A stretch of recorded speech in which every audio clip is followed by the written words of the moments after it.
Good evening, my little creatures of the night. Mr. Wendigo back again, and boy, have I got a story that'll leave you rooted to your seat tonight. Let's see what the mountains have whispered to me this time. Ah, yes, here we are. The Smoky Mountains, root-bound hollow, where the ridge folds in on itself and the trees remember what the soil ate. Now, the Cherokee people understand something about the land that most folks have forgotten. They know better than to speak of certain places where the dead weren't properly honored, where bodies went into the ground too fast, without ceremony, without the songs that help spirits separate from the earth. The old ones will tell you, some graves don't stay separate, some dead don't let go, and some hollows grow a memory that runs deeper than roots. Alex inherited a cabin from his grandfather, a simple weekend trip to clear brush and crack a few beers. His best friend Sergio came along, good guy, newly engaged, whole life ahead of him. They thought they were cleaning out an old man's property. They didn't know they were walking into a graveyard that learned how to want. This is your late night creature feature. Before we begin, I'm curious, where are you listening from tonight? Alone in your room? Driving through empty roads? Walking through the woods? Drop a comment and let me know. I like knowing who's out there in the dark with me. Now then, let's talk about what grows in the spaces between the dead. Root-bound. You don't know what the ground remembers until it grabs your ankle. City people talk about the woods like a place you visit, like a movie you watch and then go home from. My grandfather never called it the woods. He said the mountain, and he meant all of it. The dirt that remembers your weight, the stones that keep their own counsel, the roots that sleep like knots in a giant muscle. He told me once, half drunk on black coffee and sleep, that you should never cut a root you can't see both ends of. It ain't a rope, he said, it's a vein. I didn't think about that for 15 years, not until the certified letter slid under my apartment door like a pale tongue. The deed was in my name now, a cabin in a fold of the Smokies where the road kinks around a ridge and then gives up. There were survey maps, parcel numbers, a key that didn't fit modern locks, and a note that looked like a bruise pressed onto paper. Alex, don't break the iron, Gramps. I did what anyone with a deadline and a friend who likes a dare would do. I texted Sergio. Weekend in the mountains, free cabin, dead grandpa vibes. You in? He sent 3 knife emojis and a pine tree. Sergio was the kind of friend who showed up, always had been. We'd known each other since freshman year of college when he'd pulled me out of a party where I was 3 beers past coherent and about to make an ass of myself with a girl who was way out of my league. Come on, Romeo, he'd said, throwing my arm over his shoulder. Let's get you some air before you propose. We've been tight ever since. He needed this trip as much as I did, maybe more. The guy had been grinding for 3 years at an engineering firm in Charlotte, pulling 60-hour weeks, living on instant ramen and ambition. 2 months ago, it had finally paid off senior project manager position, the kind with a real salary and benefits and an office with a door. And 3 weeks ago, he'd gotten down on one knee in front of Sarah at her favorite restaurant and she'd said yes. The ring had cost him 4 months' savings. He'd shown me the receipt like a proud idiot. Worth every goddamn penny, he'd said, grinning so hard his face looked like it might crack. The wedding was set for next spring. Sarah's parents already had the venue booked. Sergio's mom was already crying at family dinners about her baby boy getting married. He had the job. He had the girl. He had the whole fucking dream lined up and waiting. One last bachelor weekend, he'd said when I called him, before I become a respectable married homeowner who mows his lawn and shit. We left Friday after work, the trunk full of tools that made us feel competent, bolt cutters, hatchet, a coil of rope, a plastic tote full of rat traps and bleach. Sergio insisted on a battery jump pack, because all cabins eat alternators. I brought a new pair of boots and the letter in my jacket pocket, because you don't ignore last words even if they smell like mothballs and regret. We hit the last gas station at 9 Mile and bought bagged coffee. The woman at the counter folded our change into my palm like she was passing a secret. "You headed up the spur?" she asked. "Greenbrier," I said. "Old place on a ridge. Up by Rootbound Hollow." Sergio smirked, the way he does when he smells a story. "Rootbound?"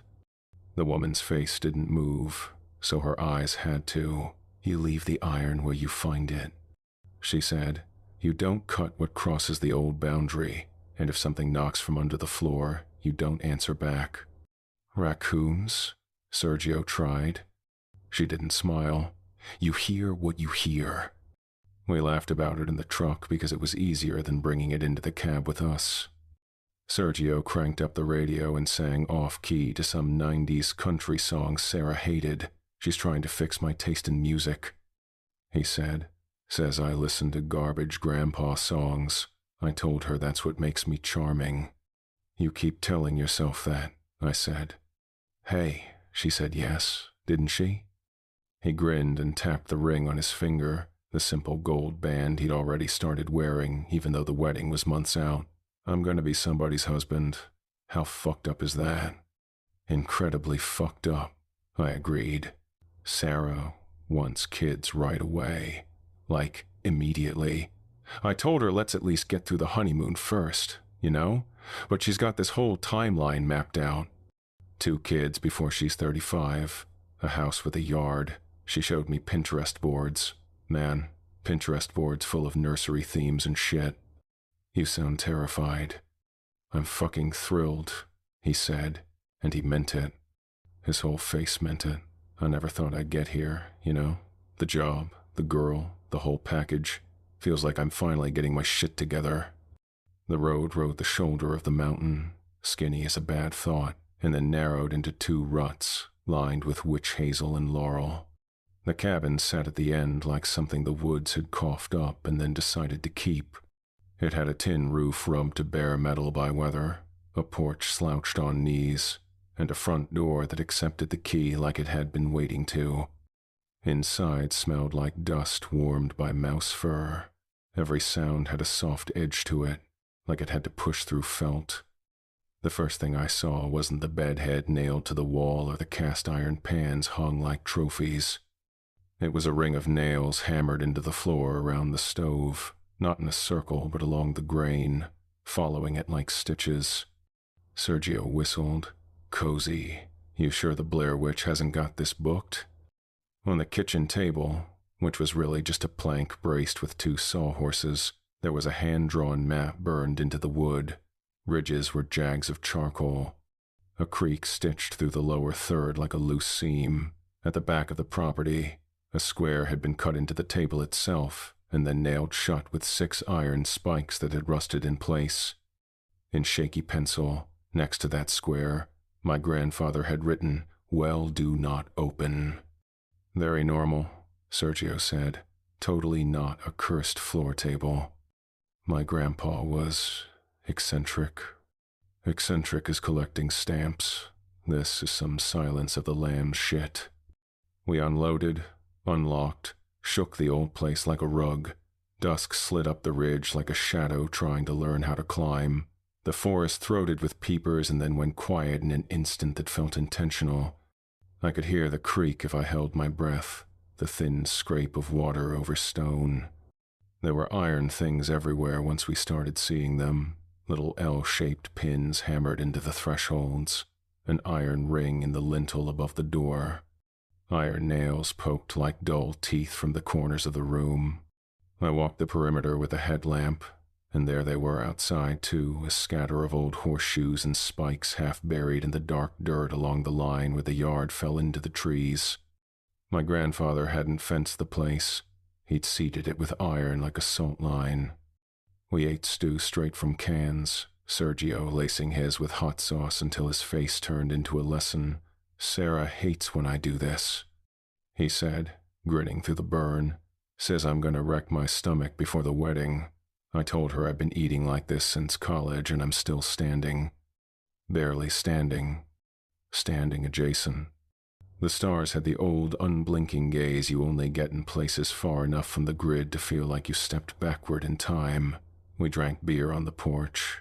The wood under my feet felt warm, like a dog asleep. "This is nice," Sergio said quietly. "Peaceful.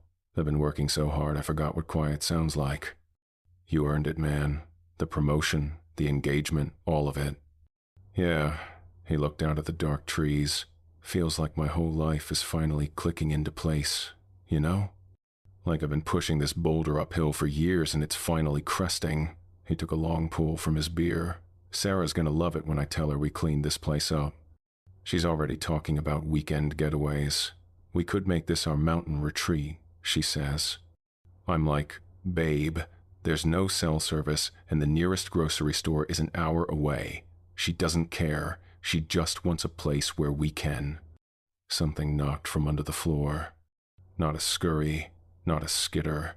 A knock, 3 taps with a pause between them, patient as a bill collector. I looked at Sergio and he looked at me, and neither of us looked down. I thought of the woman at the gas station and then of my grandfather's angry pencil. I pressed my tongue to the back of my teeth and didn't say a word. The knocks came again, slower. Something shifted inside the wall, dry plaster cough, wood settling, or muscles deciding to move. I held still until the sound figured it didn't live here anymore and left. The night came back like someone put a lid on it. Sergio's hand was tight on his beer.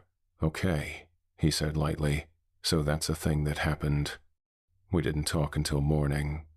"I'll take a raccoon over a ghost any day," Sergio said, shouldering the door just to make it creak like a joke. "Raccoons don't ask you questions." We spent Saturday clearing brush. The yard had ideas about becoming forest again. Laurel had crept up the porch steps on quiet feet. The boundary between yard and wild wasn't a line, it was an argument. We hacked at the thicket until there was a shape to the world again. I cut a vine fat as my wrist, expecting water, and warm sap ran over my hand with a smell like pennies. My palm tingled. The vine flexed once in my grip, a muscle deciding against contraction, and then hung slack and heavy like meat. Sergio stared. "Tell me that's not blood." "Latex," I lied. "Sap." "Cool," he said. "Wash it off." The tingle crept up my forearm, a pins and needles sensation that didn't fade when I scrubbed my hands in the creek.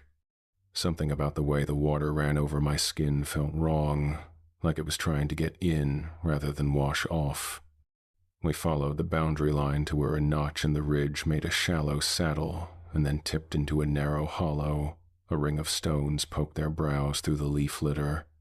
In the center was a flat one, almost a table, with rust stains around the edges like a mouth that had bled and healed hard. There were iron spikes in the ground around the ring at kid ankle height, hidden in leaves. I brushed one with my boot and felt the old head through the leather, cold and insistent. On the flat stone, someone had hammered a horseshoe into a line of cracking wood. It was the kind of thing you do when you're trying to tell a story to something that doesn't read. "Boundary," I said. "Altar," Sergio said, or picnic table for small guys. He picked up a coin from the stone, a penny black with time, greened around the edges like it had grown there. Under it was a lock of something pale and brittle, hair, if I was unkind to myself. He put the coin back like it was hot. "You feel that?" he asked. I didn't have a word for it, not then. A pressure where my molars root into my jaw, a slightly wrong frequency in the air, like a speaker humming before the first note. The kind of feeling you get in old churches or funeral homes, that sense of space holding its breath. When we got back to the cabin, there was a journal on the bed that neither of us had put there. It was my grandfather's. The spine had kinked where his hand had learned to push. Inside, his handwriting looked like the way he walked upright with a stubborn lean. "The ground keeps what falls into it. Don't break the iron. Don't cut what crosses the old boundary. If it asks, don't answer. If it knocks, step light. Everything that stands up here is standing on something else." On the next page there was a crude drawing of the ridge, our cabin a square, the ring of stones a circle, and the word root written 12 times with arrows pointing everywhere. I wanted to laugh. I wanted to say the old man had finally lost it out here alone among his traps and charms. But the sap tingle had crept up my forearm into a hum at the elbow, like a residual numbness after you shake someone's hand too hard. I scrubbed my palm with bleach until it burned and then kept scrubbing. "Hey," Sergio said, and his voice sat wrong in his throat. "Look." At his ankle, a vine no bigger than a pencil had threaded through the eyelet of his boot and made a single turn around the leather like a lover's finger. He hadn't stood near anything green in the house. The vine's end tapered into white like a freshly cut twig. I put my knife under it and lifted.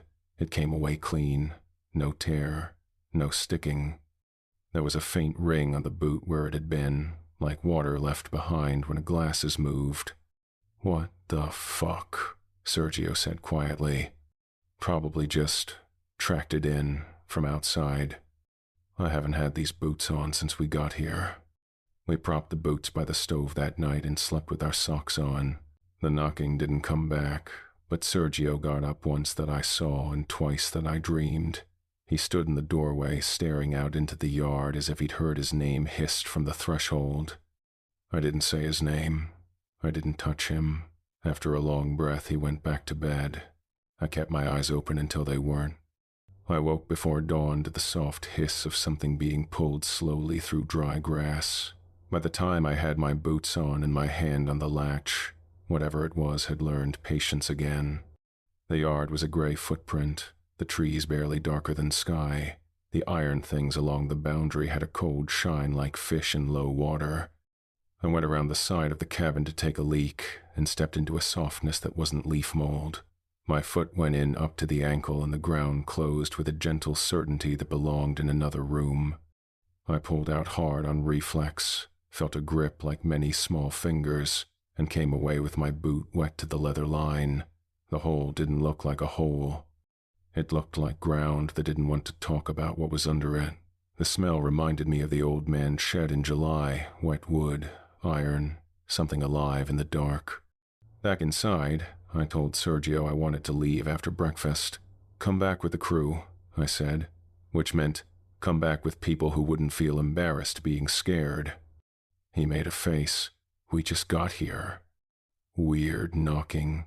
Cursed table. Your boot wore a vine to bed. I'm full. "City boy," he said, but without heat. "One more run to the creek. I want to see if it's fishable. Then we bounce. Deal?" I looked at him at the ring on his finger, at the easy smile, at the whole future he was carrying around like it was already real. Deal. We followed the sound like you do when you think the world is honorable. The creek had carved a little gorge with a ridge stubbed a toe into it. A CCC-era stone culvert shouldered the water. Beneath it, the creek ran over a bed of roots that looked like wet knuckles. Leaves gathered there and refused to move, trying not to touch. Sergio found the first thing before I did. "Pack," he said, and pointed with his chin. Under the bridge, in the shallow pocket where lures go to die, a backpack lay as if it had washed into that space and then regretted it. The fabric was bleached at the corners and gone to fuzz where sun and water shook hands. We dragged it out and set it on the stones. The zipper was stiff, but it agreed to work. Inside were things that make a person when they're all together and mean a loss when they're not. A water filter, a headlamp, a laminated map that someone had tried to make waterproof with plastic and hope, a spiral notebook whose cover had a smeared cartoon trout, and the words catch and release. The last third of the notebook had been torn out. There were 2 coins in the front pocket, a penny and a nickel, greened just like the one on the boundary stone. The penny had a crescent bite out of it. The nickel had a stain that didn't belong to coins.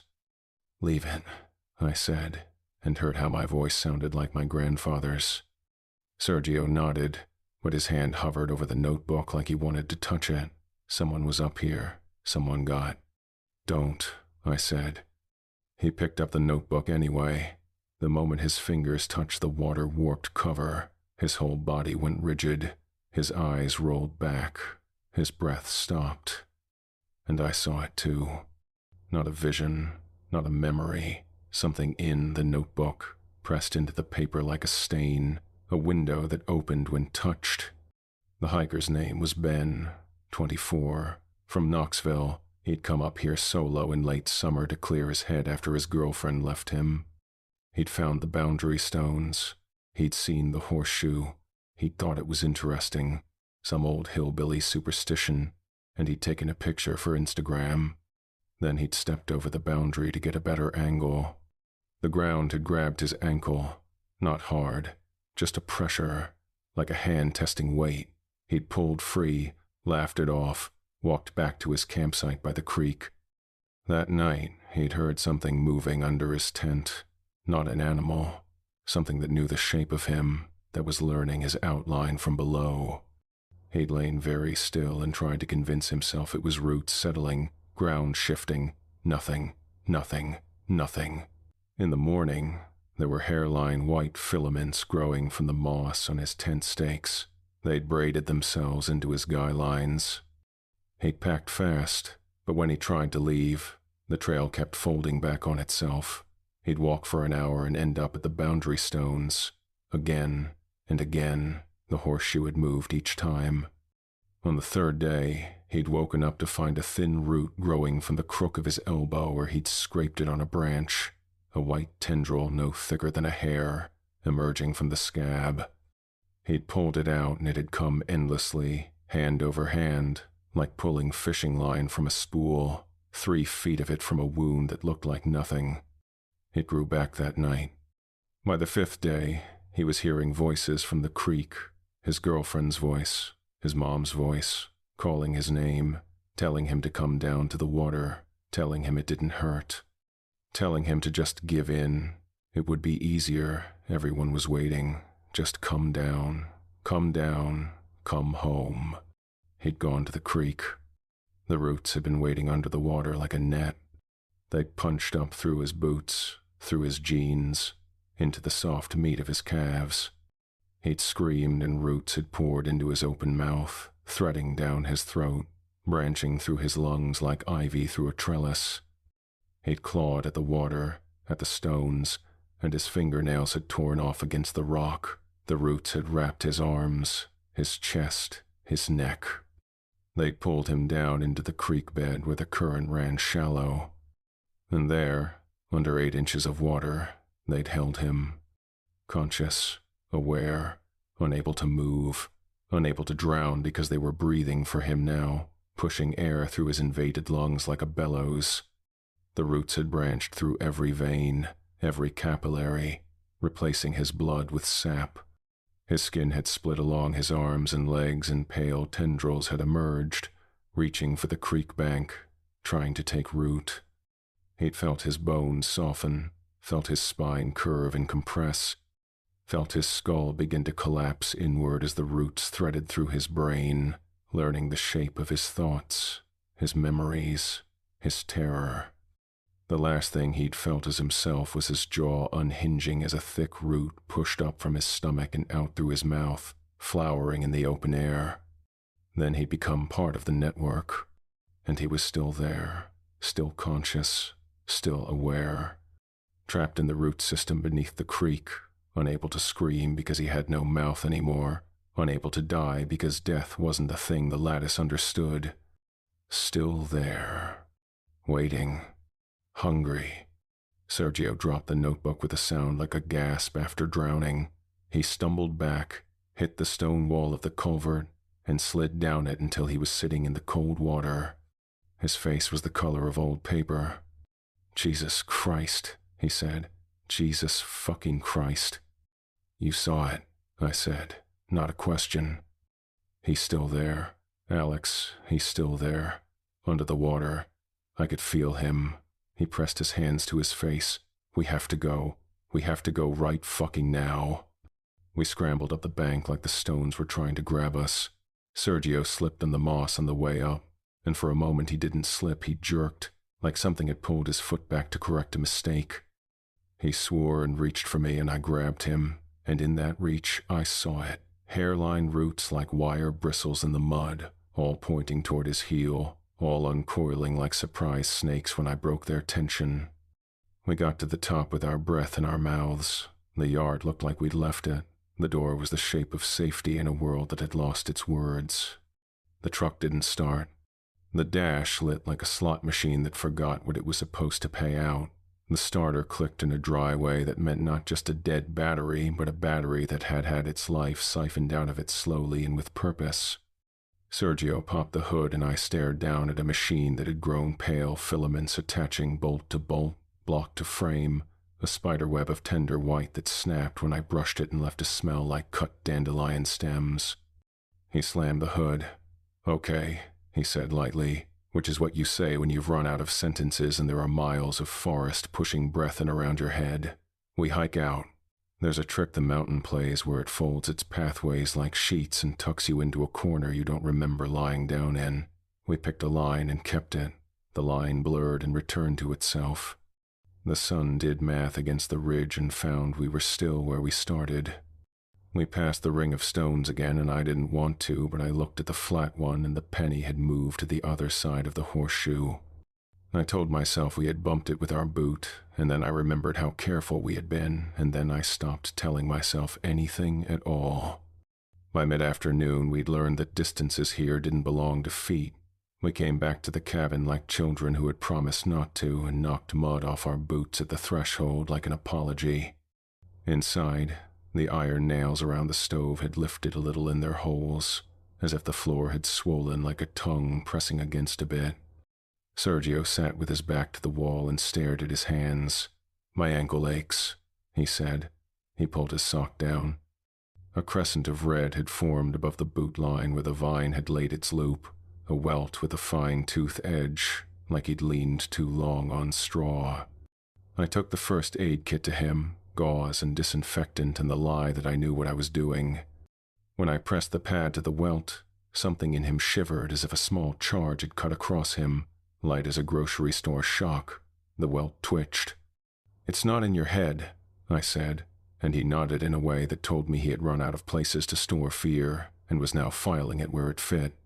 He looked at his ring, turned it on his finger. "Sarah's going to be pissed I didn't call. She worries when I don't check in." His voice cracked. "I was supposed to call her last night. Tell her we got here safe. She's probably blowing up my phone right now." "We'll get out," I said. "We'll get to 9 Mile. Get service. Call her." Yeah, he didn't sound like he believed it. He looked at me and his eyes were wet. "I'm supposed to marry her in 6 months, man. I'm supposed to." He stopped. "I can't die up here. I can't. She's waiting for me. My mom, my job, the whole fucking life I built." "You're not dying." That guy in the creek thought that too. The knocking came at dusk, once and then again, a gentle expectant rhythm against the underside of the floor. We didn't answer, and I don't mean we didn't speak. I mean we didn't move. The last light laid itself over the table map. The square labeled "Well, do not open" seemed darker than the wood that held it. Sergio stood up and startled himself doing it. He went to the sink and pumped the handle even though the pump had never worked. He stared down into the little circle of black and said, "Do you hear?" "No," I said, too quickly. He shut the pump off. It had never been on. I went back to the journal, flipped through pages of my grandfather's cramped handwriting. Most of it was mundane weather notes, supply lists, dates when he'd repaired the roof or cleared the gutters. Then I found a page that had been folded over on itself, creased hard like he'd wanted to hide it even from himself. I unfolded it. The writing was shakier here, different ink, written in a hurry or with a hand that couldn't quite hold steady. "The thing under rootbound isn't a plant. It's what happens when the dead aren't properly honored, when bodies are buried in haste and grief without ceremony. The land tried to digest them and something went wrong. They didn't separate, they merged, roots and rot and consciousness pooling in the dark like bad water. Now it's something that thinks, something that remembers, something that's so lonely it'll pull you into itself just to have company. I've been feeding it for 40 years, animals mostly, offerings, enough to keep it sleeping, but it's always awake, Alex, always listening, always hungry. The iron keeps it contained. The boundaries keep it from spreading. But if you break the iron, if you open the well, if you CUT what crosses the boundary, you're not fighting a monster. You're fighting a graveyard that learned to want. My father was keeper before me, his father before him. Someone in our family has always maintained the boundaries, kept the offerings, sang the old songs my great-grandmother learned from the Cherokee women who used to live up here. I'm dying, Alex. Cancer. 6 months if I'm lucky. And when I go, there'll be no one left, who knows. No one to keep it contained, no one to feed it. So I'm going down. Willingly. My last offering. Maybe my body will be enough to keep it satisfied, to keep it sleeping until you're old enough to understand, until I can teach you what needs to be done. If you're reading this, I've failed. And it's awake. And it's hungry. And I'm sorry. The words blurred. I read them twice, 3 times. My grandfather had gone down into that well, knowing what was there, had let it take him, had thought his death would be enough to protect me. Alex, Sergio's voice was small. What does it say? I told him, all of it, and when I was done, he laughed once in a way that wasn't a laugh. So we're fucked, he said. We're contained, I said. The iron's still up. The boundaries are still. We cut the vines. We broke the boundary when we cleared the brush. We opened the goddamn well when he stopped. His face changed. Oh, fuck. The fire. The gasoline. We heard it. Maybe we killed it. You don't kill a graveyard, he said quietly. You just piss it off. We slept badly. Once there was a sound of something heavy settling against the foundation, the slow sigh of weight finding its spread. Once there was a voice outside speaking my name the way you say it when you're trying not to wake someone else. I allowed this to be wind through something hollow. I fell asleep trying to remember whose voice it was, and woke furious at nothing. At dawn, the boundary spikes by the laurel were no longer hiding. They had lifted themselves out of the ground an inch, tilting toward the yard as if pulled by a tide that arrived under the soil instead of above it. There were prints in the dew, not shoe and not paw. If you asked me then, I'd have said, the marks of many round tips pressed once, then lifted. If you ask me now, I'll say, roots tasted where to grip. We couldn't seem to stop going to the flat stone. That's where our feet thought we should be. The penny had moved again. The horseshoe now straddled the edge of the stone, one nail bent as if it had tried to turn itself. Sergio rubbed his ankle. The welt had laced itself into something that almost formed a shape if you let your fear pick the edges. An old-fashioned keyhole, maybe, or a seed. Let's do the thing your old man begged us not to, he said suddenly. Absolutely not, I said, which is the kind of answer that sounds firm while the ground is moving under you. We dig up the well, we fill it with fire, we salt it, we go. Fire in a hole in an old dry wood cabin. We do it outside. The well isn't under the house, right? It's out back. The square is just the map. He was right. I had let the map become the world. We found the well under a foot of leaf, exactly where the charcoal said 20 yards behind the cabin in the saddle's first dip. Someone had framed it with old timbers once upon a time. The cover was a door built for another house and repurposed in a hurry. It was nailed on with 6 long iron spikes that looked like they had grown there. We're not breaking the iron, I said. We're pulling the door, Sergio said, and we're putting it back after we pour hell in. The crowbar disagreed for a while, then began to be pragmatic. Iron grieved against wood with that long metal cry that lives in train tracks and ship hulls. When the last spike came free, the door sagged into the hole like a tired breath, and we pushed it aside together. It wasn't a well so much as a throat. A short ring of stone gave up to dirt that had been glazed into a hard skin. The black went down farther than light liked to go. A breath came up at us that belonged to last summer and the summer before that, and a summer that had nothing to do with how the sun works. Gas? Sergio asked. Something, I said. We siphoned the truck. It felt like feeding a god that didn't love us. We wrapped rags around bottles and tied them with string, my hands doing something they had learned from movies and regret. We shook the salt canister like we were making dinner for a giant. "Last chance to not do this," I said. "Last chance to not be here," he said, and he was right. We lit the first rag and the flame tried to be reasonable and then remembered what it is. Sergio tossed the bottle. It bloomed into a soft whoof at the throat and went down like it had found a stairway. The breath that came back up was hot and mean. The dirt around the ring crinkled. Something below made the sound an old tree makes when it decides to stop being a tree. We threw the second. The flame ran down the black like someone saying yes too fast. We poured salt until our hands hurt. The ground lifted.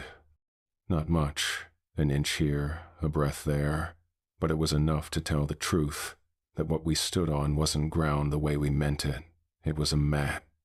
It was a woven thing that had learned the shape of a mountain. From the well, a single root came up like a question. It was as thick as my wrist, pale with a brown skin that peeled where the heat had kissed it. It moved without joints, like a snake deciding which way was water. Sergio said my name in a voice I had only heard once, when he called me from the ER after we were 19 and stupid, and he laid his right hand open to the tendon. I stepped forward with the hatchet and the root moved faster than it should have and wrapped his left leg once below the knee and twice above it and locked. He hit the dirt hard. The sound his head made against the old leaf mold isn't one I let into quiet rooms. I chopped. The hatchet went in an inch and came out with effort, and sap sprayed in a fine fan and it was warm against my face. The smell was penny metal and cut weed and something old that doesn't make a smell in our air.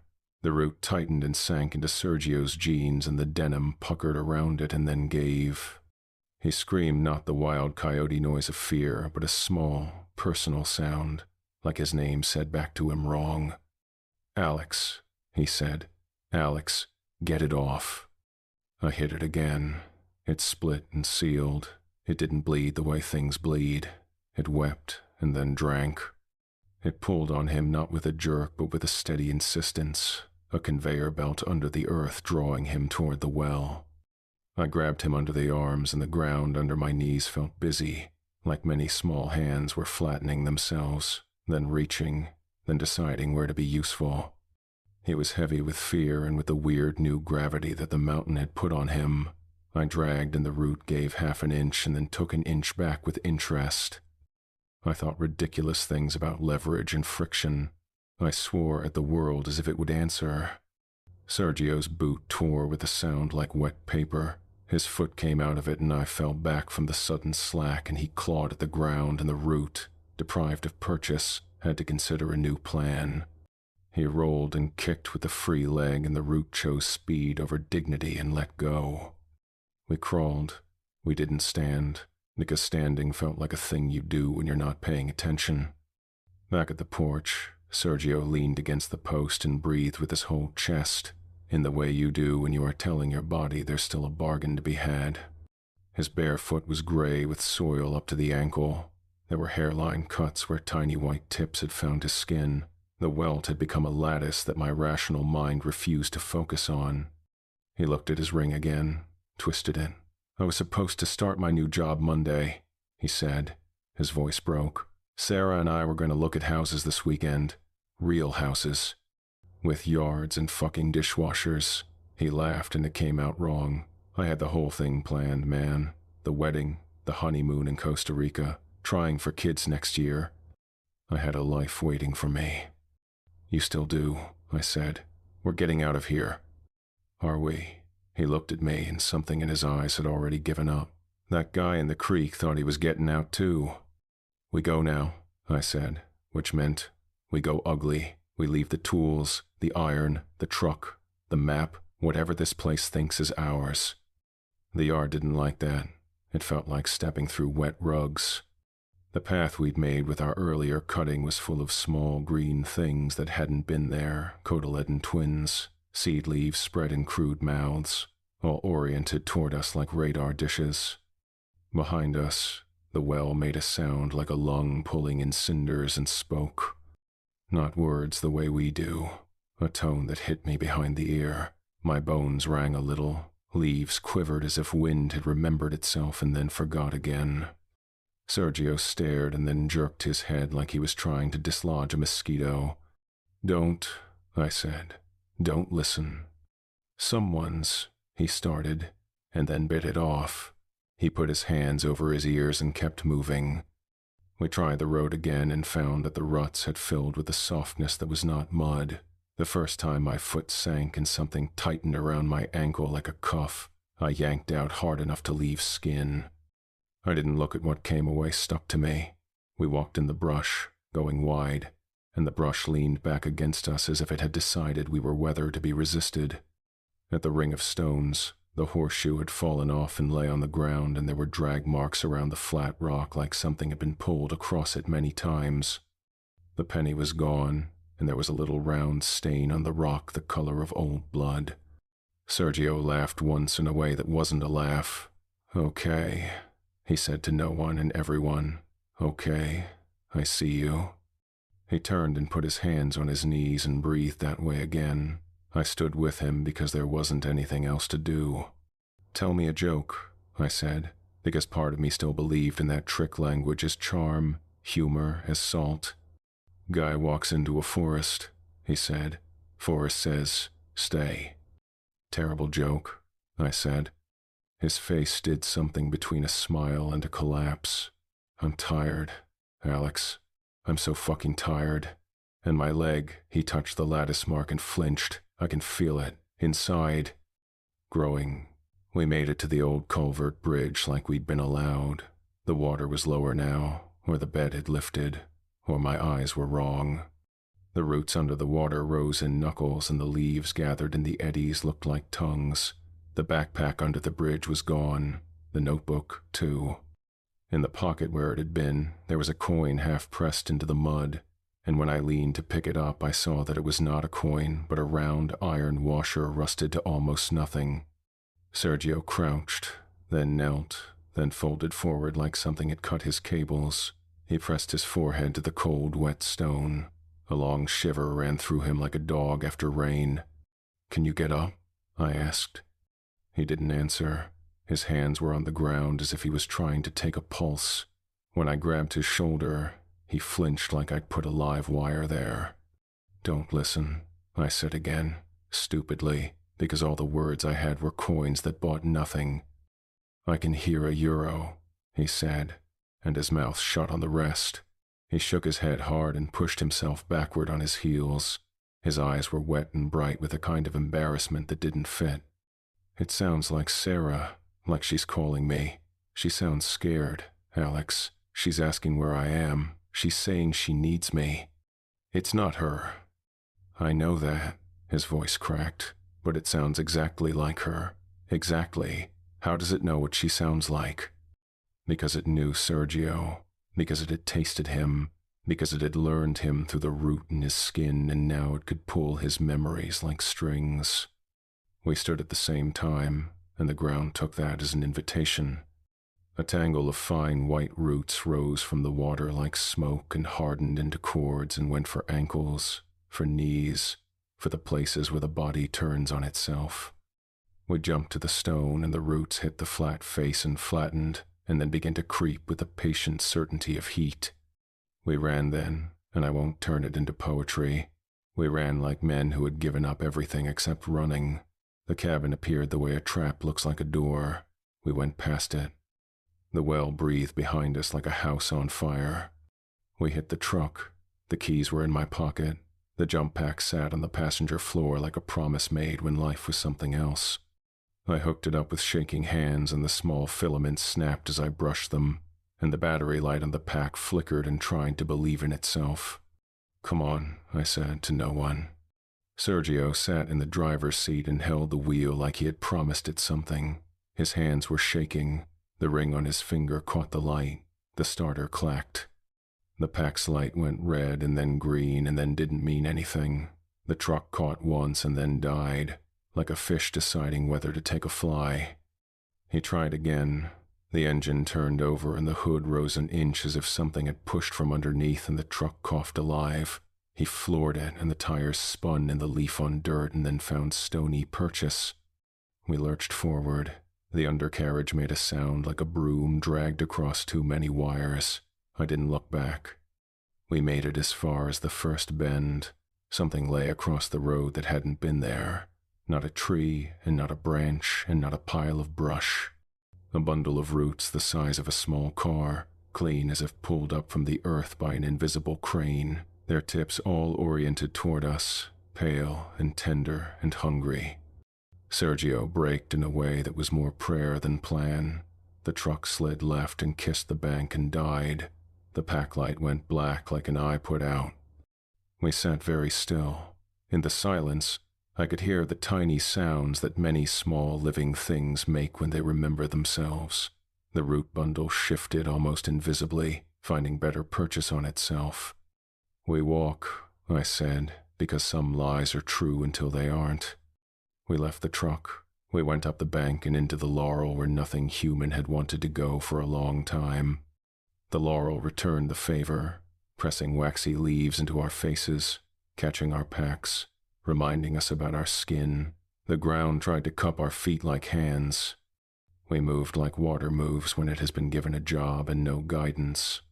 We didn't talk. The mountain, which had seemed quiet when we arrived, had found its voice.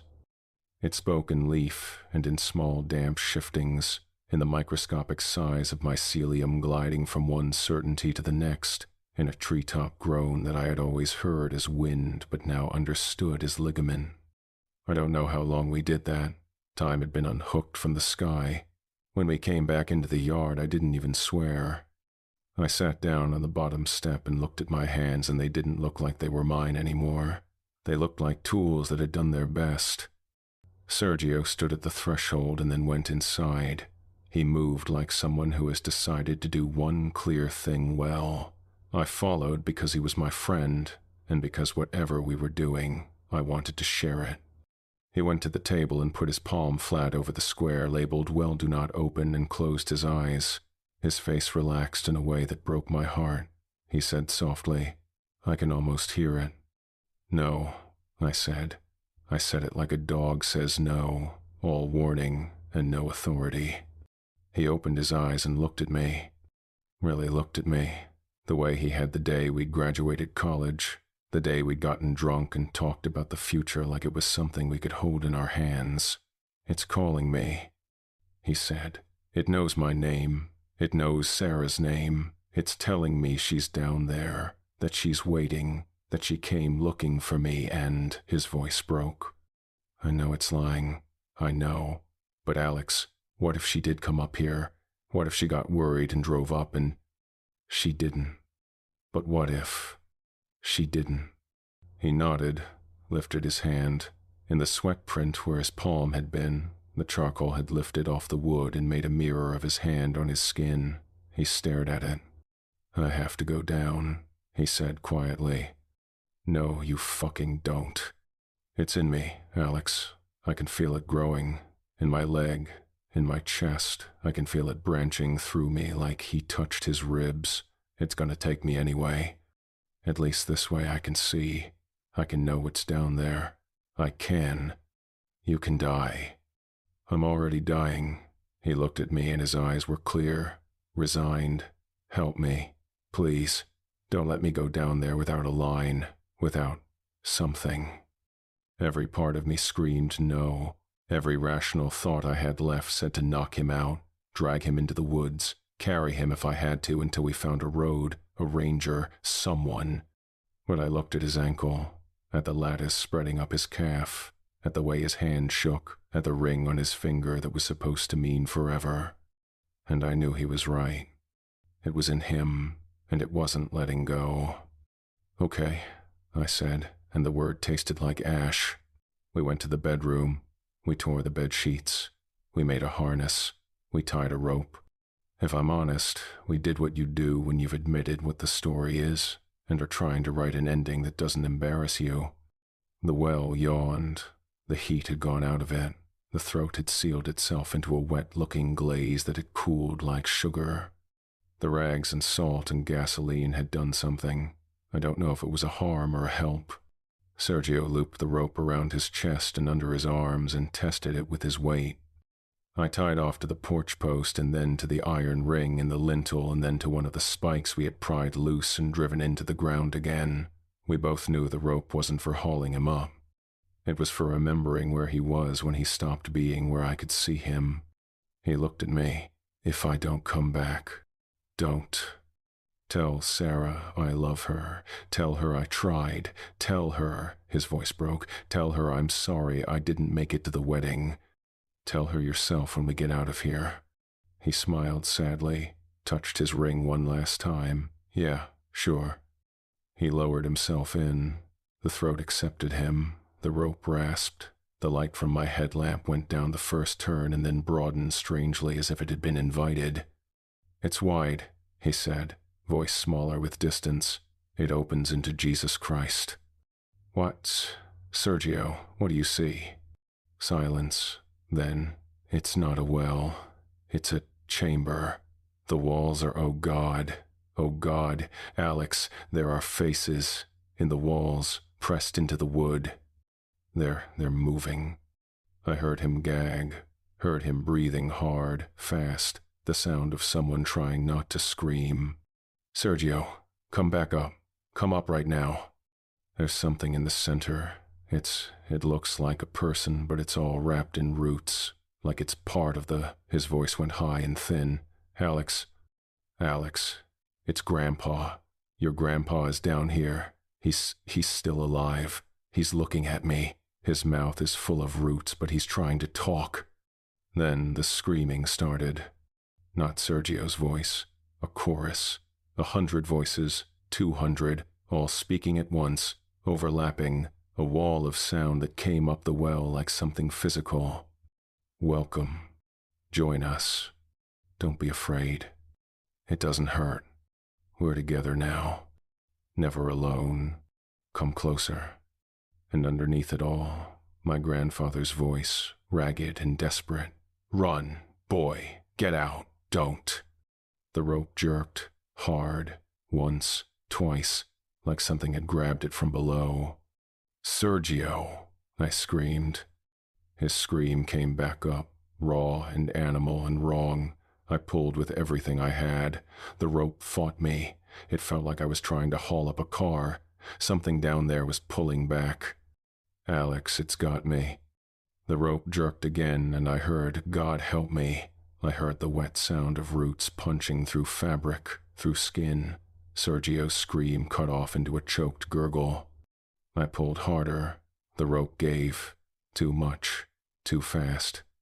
And I could hear what was happening down there. Could hear the soft puncture sounds, the breathing that wasn't breathing anymore, Sergio's voice came up one last time, thick and wet and full of something that wasn't supposed to be in a throat. Alex, I can feel it. It's inside me. It's growing. Oh God, it's in my veins. It's a sound like branches breaking from the inside out. Threading through my chest, I can feel it in my heart. Wet tearing, something cracking. Mouthful of can't breathe, Alex, please. His voice changed. Went plural, like multiple people speaking through the same mouth. It doesn't hurt anymore. We're here. We're all here. You should come down, Alex. See what we've become. It's beautiful. We're never alone. Never lonely. Never. Shut up, I screamed. Sergio, fight it. But there was no Sergio anymore. Just the chorus. Just the voice of the Lattice wearing his words like a stolen coat. He's with us now. He's part of the family. All the family is here. Your grandfather, too. We're all waiting for you, Alex. Come down. Come home. Let us show you. I pulled the rope with everything I had, hand over hand, burning my palms, sobbing with effort. The harness came up empty. The rope hadn't been cut. The knot was still tied. It was like Sergio had simply dissolved, been absorbed, pulled into something that didn't need to untie knots.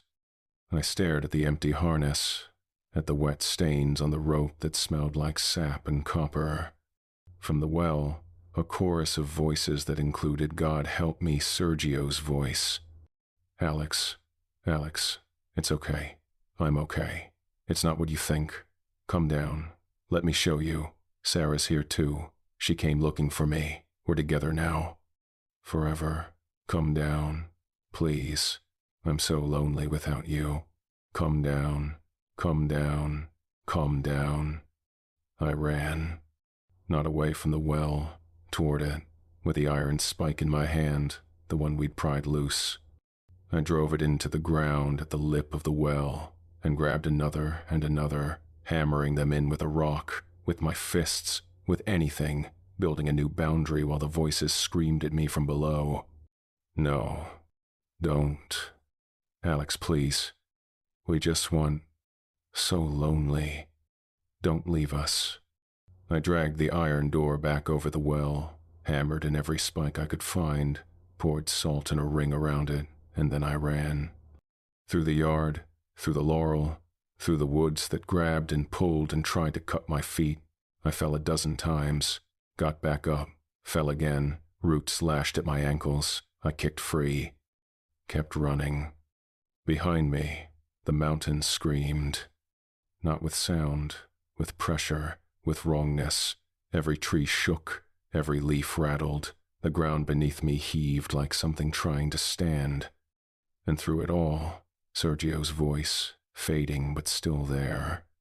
Alex, why did you leave? Alex, come back. Alex, I'm scared. Alex, please don't leave me here. Alex, Alex, Alex. I ran until I couldn't hear it anymore. I ran until the woods became woods again instead of a throat.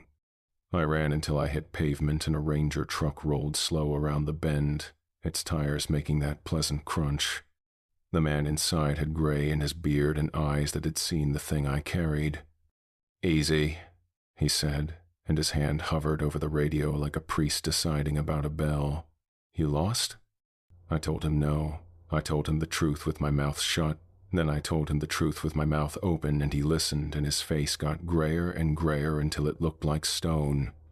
They found the cabin a week later, or they said they did. In the report, which I didn't ask for and which arrived anyway, they wrote that the porch had collapsed and a sink had opened where a well had been improperly sealed. They wrote that there was evidence of a fire set by unknown parties that had consumed part of the interior. They wrote that no remains were discovered at that time, and that the event would be reviewed by the county.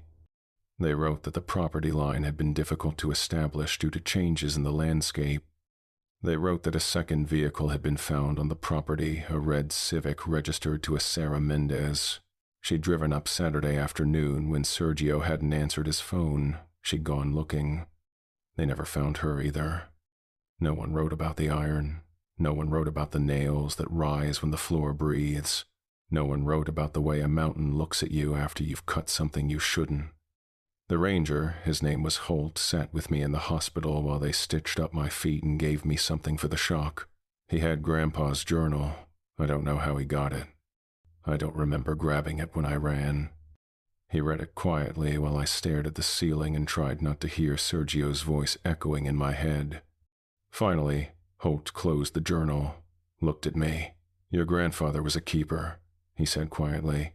You know what that means? He fed it. He contained it. There's a difference. Holt's voice was tired, old, like he'd had this conversation before. That land's been bad since the removal. 1838. Thousands of Cherokee forced through the Smokies in winter. Whole families died. They buried them in mass graves, dozens at a time. No ceremony, no proper rites. The dead were supposed to separate, go to the spirit world. Instead, they pooled. In the root systems, in the ground, Cherokee elders tried to maintain it, boundaries, offerings, songs to keep the dead separate. But after removal, white settlers took over. Didn't know what they'd inherited, didn't want to know, so the dead kept merging, kept growing, kept learning how to think as one thing instead of many. He handed me the journal. Your family's been keeping that thing contained for 5 generations. Your grandfather died trying to feed it one last time, to keep it sleeping until you were old enough to take over. I don't want it. Doesn't matter what you want. Holt's eyes were sad. It's marked you now. It knows your blood. Family blood feeds it best. Something about genetic memory. Shared DNA. I don't know. The Cherokee elders said descendants carry the strongest connection. So what do I do? You stay away from root-bound hollow. You never go back. You hope the iron holds. He paused. And you watch your skin. I knew what he meant. The cuts on my ankles. The places where roots had touched me. Your friend, Holt said quietly. Sergio, he's not dead. I know. He's part of it now. Conscious. Aware. The thing about the lattice, about what lives under root-bound, is that it doesn't kill you. It keeps you. Every person it takes joins the collective. They're still in there. Still themselves. Just connected. Forever. That's worse than death? Yeah. Holt stood. Much worse. He left me the journal. Told me to read it. All of it. Said there were instructions in the back songs. Boundaries. Offerings, if I ever decided to take up the duty. I threw it away the day I left the hospital. I moved to Atlanta, got a new apartment, new phone number, blocked everyone from back home, tried to start over. But some things don't let you start over. I wake at night and put my feet flat on the floor and wait. When it knocks, I don't answer. I moved the bed off the wall. I pulled every plant from its pot and threw them out. My hands smell like bleach and coin. The cuts on my ankles healed into narrow crescents that, if I look long enough at them, look like the suggestion of seeds. The left one has started to swell. Sometimes, late at night, when it's very quiet, I can hear them, faintly, like voices through water, like a radio station just out of range. Sergio's voice. Alex, where are you, Alex? It's dark. Alex, I can't find Sarah. Alex, please come back. Alex, help me. Sarah's voice. Why didn't you save him, Alex? Why did you leave us, Alex? We're so alone. Grandpa's voice. I'm sorry, boy. I tried. I thought my blood would be enough. I'm so sorry. And underneath it all, the chorus. Hundreds of voices. Thousands. Everyone the Lattice has taken over the past 2 centuries. All speaking at once. Come home. Join us. We're waiting. Family belongs together. You can't run from blood. The roots remember. We remember. I keep the journal now. Dug it out of the trash after a week of the voices getting louder. Read the whole thing. The songs are in Cherokee. I don't speak Cherokee, but I'm learning. There's a number in the back. A woman named Awinita. A medicine keeper from the Kuala boundary. Grandpa's handwriting says she's the only one who remembers the old ways. The only one who still maintains boundaries. I called her yesterday, told her everything. She listened in silence. The Lattice hungers most for family. She said finally, it learned your blood through your grandfather, through your friend. Now it wants you, needs you. You're the last of your line. Can it be killed? No, only contained, only starved. But it's been fed now fresh blood, fresh consciousness. It'll be strong for years, reaching, growing. What do I do? You have 2 choices. You run for the rest of your life, move every few months, never stay in one place long enough for the roots to find you, never touch the ground with bare feet, never sleep on the first floor. Salt your thresholds, hang iron over your doors. Maybe you'll outlive it. Maybe it'll forget you. Or you become the keeper. You go back. You maintain the boundaries. You make the offerings. You sing the songs that keep the dead separate. You feed it just enough to keep it contained. Just enough to keep it from spreading beyond the hollow. That's not a choice. It's the only choice your grandfather had. The only choice his father had. The only choice anyone in your bloodline has ever had. Her voice was gentle, sad. The Lattice exists because of the crimes committed against my people. The broken treaties, the forced removal, the mass graves. It's a wound that never healed. And your family has been trying to keep that wound from spreading for 5 generations. I didn't do those things. No, But you inherited them anyway. That's what legacy means. I hung up, threw the phone across the room, spent an hour crying into my hands. Then I picked up the journal and started learning the first song. The crescent on my left ankle split open last week. Not blood. Sap. Clear and warm and smelling like pennies. I squeezed it and a thin white filament emerged, a root no thicker than a hair. I pulled it out. It came hand over hand, 3 feet of it from a wound the size of a dime. It grew back overnight, longer this time. This morning I woke up and there was dirt under my fingernails. My feet were muddy. I have no memory of going outside. There are scratch marks on my apartment door, from the inside, like I was trying to get out while I slept. The voices are louder now. I can hear them during the day. Sergio begging me to come back, Sarah crying, Grandpa trying to warn me through a throat full of roots. The Lattice is patient. It can wait. It has all the time in the world.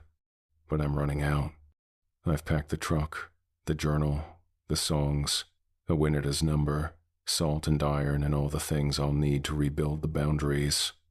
I'm going back to Rootbound Hollow. Not because I want to, not because I think I can win. Because if I don't, the roots will keep growing, through me, through the ground beneath Atlanta. Spreading, always spreading, until the Lattice isn't contained to one hollow in the Smokies but a network beneath the entire eastern seaboard. Because Sergio and Sarah and Grandpa and Ben from Knoxville and 1,000 others are trapped down there, conscious, screaming, and someone has to sing the songs that might let them sleep. Because I'm the last of my bloodline and the Lattice knows my name and there's nowhere left to run. I've typed this 3 times and deleted it twice. The 3rd time I printed it and put the pages inside a cast-iron Dutch oven my mother gave me when I left for college, heavy enough to keep a family fed. I set the pot on the floor and hammered 2 nails into the lid where the handle used to be, like eyes. I tucked the lid on tight and slid the whole thing under my bed. If anyone finds it, if anyone hears me under the floor and decides to answer, ask them to read this part out loud. Don't break the iron. Don't cut what crosses the old boundary. If it asks, don't answer. If it knocks, step light. If you hear your name come up from the dark like a coin being slid across a table, don't pick it up. The mountain remembers what it eats. And it's learned to be patient. Folklore note. The story of Rootbound Hollow begins in 1838 during the forced removal of the Cherokee people from their ancestral lands, what would later be called the Trail of Tears. Thousands died during the winter march through the Smoky Mountains. The dead were buried in haste in mass graves, dozens at a time, with no proper ceremony or purification rites. Cherokee tradition holds that the dead must be properly honored, sung over, prayed for, given the ceremonies that help their spirits separate from the earth and journey to the spirit world. When these rites aren't performed, the dead can become confused, trapped, unable to let go of the physical world. In the root-rich soil of the Smokies, something went wrong in the decomposition. The mycelial networks that connect all living things in a forest, the underground wood-wide web of fungal strands that allow trees to communicate and share resources began absorbing the consciousness of the improperly buried, dead. What resulted was a distributed intelligence, a collective awareness that spans the entire root system beneath what is now called Rootbound Hollow. The Cherokee elders who survived the march knew what had happened. They tried to maintain the boundaries, to sing the songs that would help the dead finally separate and find peace.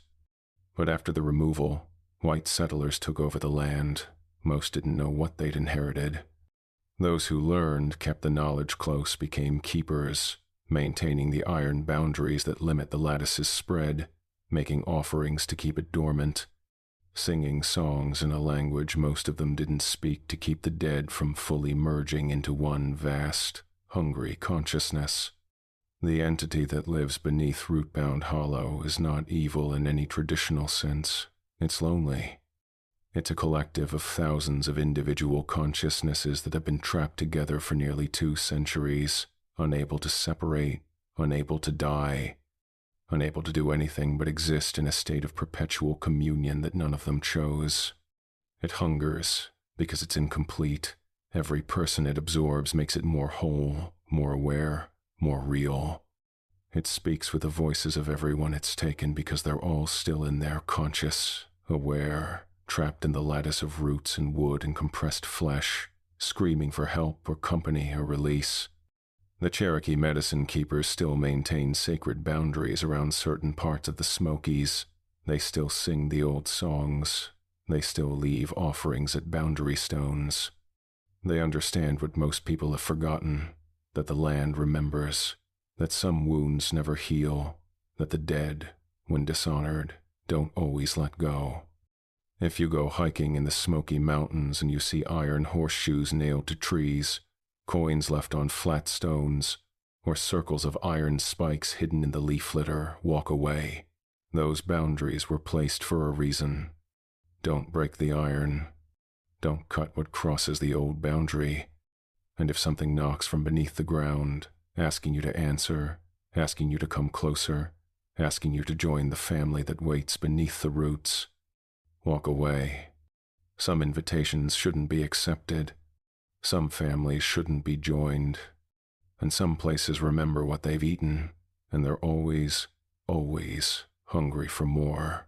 Well, boys and ghouls, that wraps up another terror-ific tale from the vault. Poor Alex. Tried to run from his legacy, but the roots always remember. Some family obligations can't be escaped, especially when they're buried under 2 centuries of hungry dead. And Sergio? Well, he got the eternal communion he never asked for. Hope Sarah's parents got their venue deposit back. If this story crawled under your skin the right way, hit that subscribe button. New creature features drop every day at 8 p.m. Central, and trust me, tomorrow's even nastier. Leave a like if you're checking what's growing under your floorboards tonight, and drop a comment where are you watching from, what cryptid haunts your neck of the woods. Ever felt something tug at your ankle when you were walking through the forest alone? I'm always hunting for the next nightmare. Remember, some boundaries exist for a reason, some iron shouldn't be moved, and some families keep secrets that run deeper than roots. When the ground starts feeling too friendly beneath your feet, maybe it's time to find some pavement.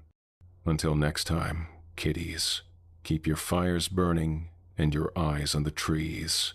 This has been your Late Night Creature Feature. I'm Mr. Wendigo. The land is always watching.